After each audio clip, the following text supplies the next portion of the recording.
Jumpa lagi di tutorial perancangan user experience. Pada tutorial kali ini kita akan mempelajari bagaimana membuat persona, apa itu persona dan bagaimana membuat persona, yang akan kita ikuti dalam salah satu video dari YouTube yang kami peroleh dari channel Playbook UX. Jadi apa itu persona adalah bagaimana kita memahami karakter dari pengguna daripada aplikasi yang akan kita buat, dan bagaimana membangun persona. Silakan diikuti pada video berikut ini. Assalamualaikum warahmatullahi wabarakatuh. Selamat datang para mahasiswa di kelas perancangan user experience. Kali ini kita akan membahas tentang UX persona. Materi hari ini kita adaptasi dari Playbook UX, di mana kali ini kita akan membahas tentang user experience persona. Apakah yang dimaksud dengan user experience persona, mengapa kita membutuhkan UX experience persona, dan juga bagaimana cara membuat UX persona. Namun sebelum kita membahas lebih lanjut, perlu kita ketahui bahwa segmen user pada sebuah aplikasi atau sebuah desain solusi tentunya sangat luas. Nah, kita membutuhkan persona sebagai gambaran generalisasi dari segmen user, di mana data-datanya terdiri dari attitude, goals, dan juga behavior. Gambaran generalisasi dari segmen user tersebut kita cantumkan ke dalam persona profile.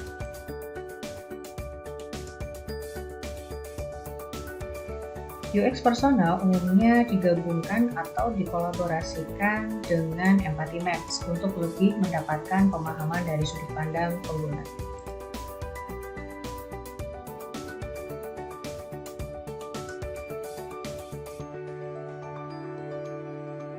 Mengapa kita membutuhkan persona? Yang pertama adalah dengan menggunakan persona, kita menjadi lebih mudah di dalam menentukan desain dan juga fitur. Yang kedua, kita juga akan terhindarkan dari kebingungan tentang segmen pengguna yang akan dijadikan fokus dalam pengembangan desain solusi. Terdapat dua jenis persona. Pertama, UX persona yang berfungsi membantu tim produksi melakukan proses empathize terhadap suatu grup dari real user. Data yang dikumpulkan terdiri dari goals dan tujuan dari sudut pandang pengguna, aspirasi, dan juga motivasi pengguna. Kedua, persona dalam konteks marketing berfungsi untuk mendukung proses riset market atau pasar dari konsumen yang ada saat ini atau yang sering disebut dengan existing customer. Data yang dikumpulkan terkait segmentasi pengguna dan target pengguna selanjutnya yang umumnya digunakan untuk pengembangan bisnis. Namun pada perkuliahan ini kita akan lebih fokus pada UX persona.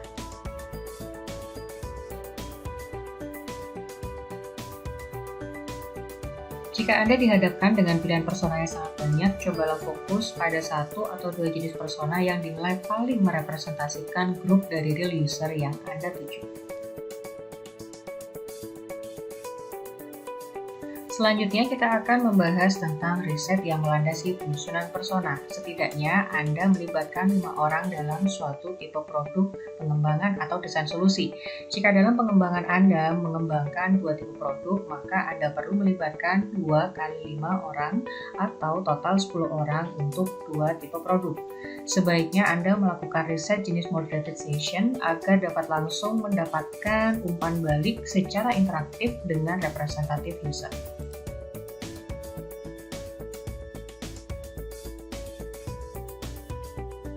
Lalu bagaimana caranya kita mengolah data yang didapatkan dari user? Setelah mendapatkan data dari wawancara dengan user, carilah fakta-fakta dan opini yang beririsan antara satu user dengan user lainnya.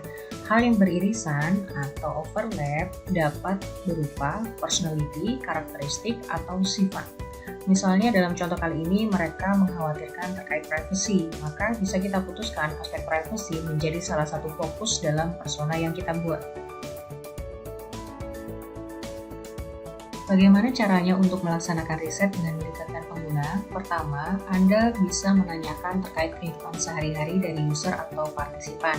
Misalnya, tinggal di mana, asalnya dari mana, apa rutinitas atau kesibukan yang sedang dijalani, apa hobi yang biasa dilakukan, apa buku yang sering dia baca, atau buku favoritnya. Bahkan bisa juga menanyakan brand yang mereka sering gunakan atau yang mereka sukai.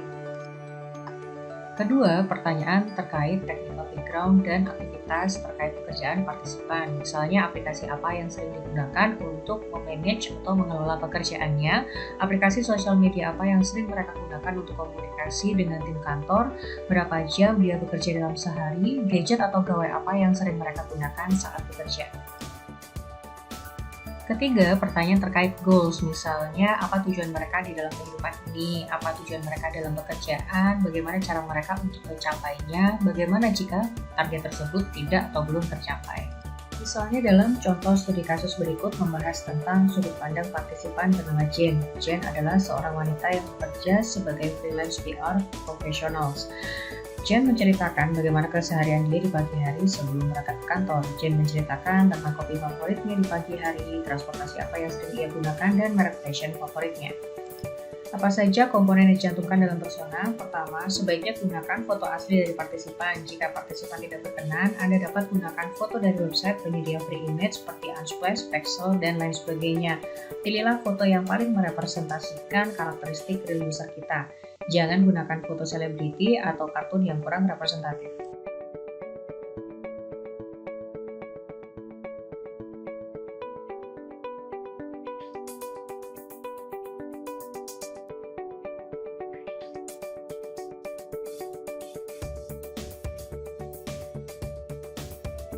Ada beberapa komponen UX persona yang perlu Anda perhatikan. Berikut ini gambaran komponen-komponen dalam UX persona. Yang pertama adalah foto dari partisipan. Kedua, biografi singkat dari partisipan dapat berupa gambaran bidang apa yang partisipan minati dalam pekerjaan, apa kesulitannya dalam pekerjaan, apa saja hobinya, dan bagaimana dia bersosialisasi dengan keluarga dan teman-temannya. Yang ketiga, apa quote atau kutipan yang dianggap paling menginspirasi partisipan dalam pekerjaan atau kehidupannya. Selanjutnya, brand atau merek apa saja yang sering dia gunakan. Hal ini dapat menggambarkan lingkungan dan konteks sosial yang selama ini partisipan jalani.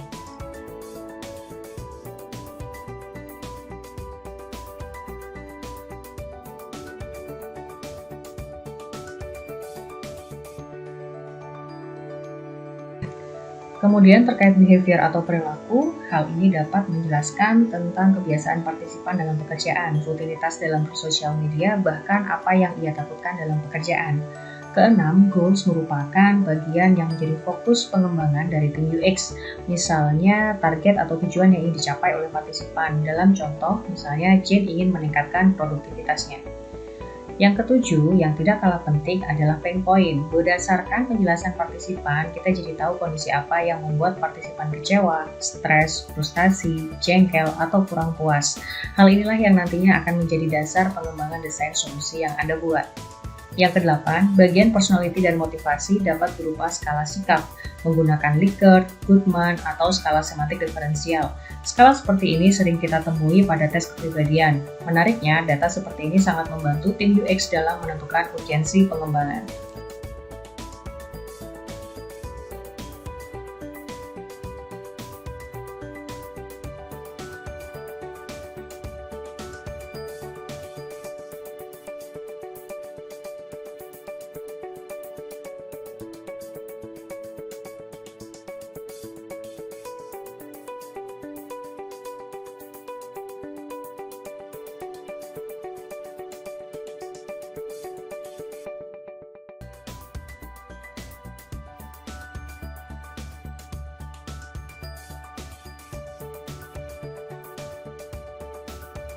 Setelah UX persona berhasil dibuat, letakkan UX persona di area kantor agar tim UX-mu dapat melihat sesering mungkin sehingga dapat berempati lebih mendalam.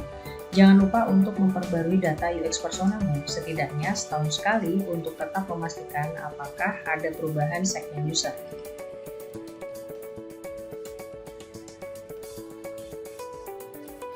Demikian materi UX persona kita kali ini. Selamat bertemu kembali di materi UX yang lainnya. Sampai jumpa. Demikian tadi tutorial tentang apa itu persona dan bagaimana membuat persona. Untuk bisa memahami lebih jauh bagaimana membuat persona dengan baik, mahasiswa perlu melakukannya secara langsung dalam praktek, baik praktek tugas persorangan maupun tugas dalam praktek tugas proyek kelompok.